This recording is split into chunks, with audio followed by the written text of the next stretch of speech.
L'objectif du PENDIES est de développer des chaînes de valeur animale compétitives, climato-résilientes et pourvoyeuses d'emplois, notamment pour les jeunes et les femmes, et de contribuer au renforcement de la souveraineté alimentaire du Sénégal.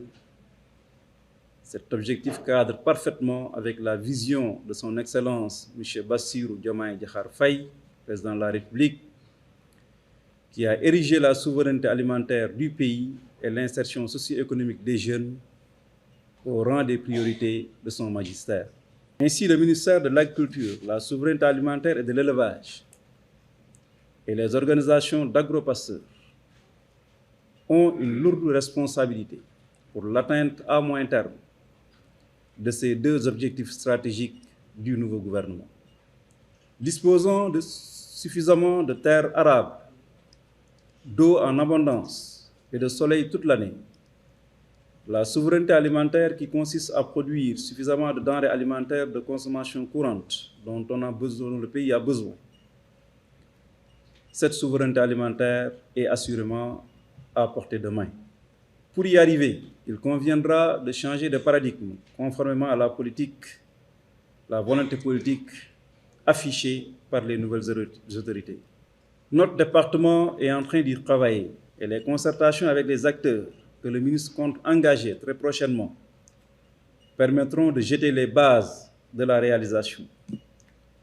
Pour ce qui est des produits animaux, de l'autosuffisance en lait, en viande rouge, en mouton de tabaski et en poulet de consommation et en œufs à couver.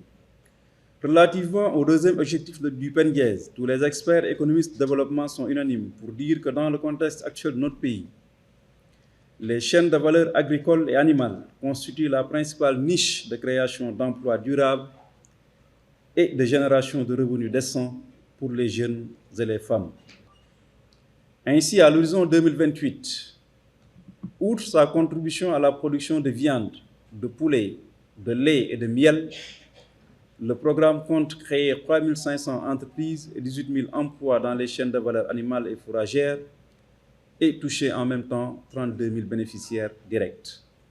Le financement du PENDIES, d'un montant de 51,5 milliards de francs CFA, n'a été possible que grâce à vos contributions respectives.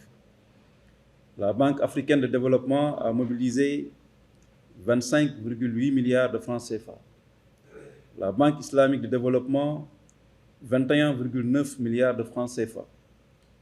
Le GCA, 196 millions. Et l'État du Sénégal, en termes de contrepartie, 3,6 milliards de francs CFA.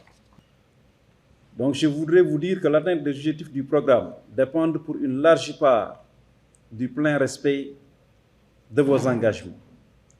Aussi, je vous exhorte à travailler d'arrache-pied avec l'unité de gestion du programme pour relever ensemble le défi. J'invite donc le comité de pilotage du PENDIES à veiller à la bonne mise en œuvre technique et financière du projet. Et dans cette perspective, je demande à l'unité de gestion du programme d'exécuter la mission que les autorités lui ont confiée selon le principe de redevabilité et dans le respect strict des procédures et prescriptions.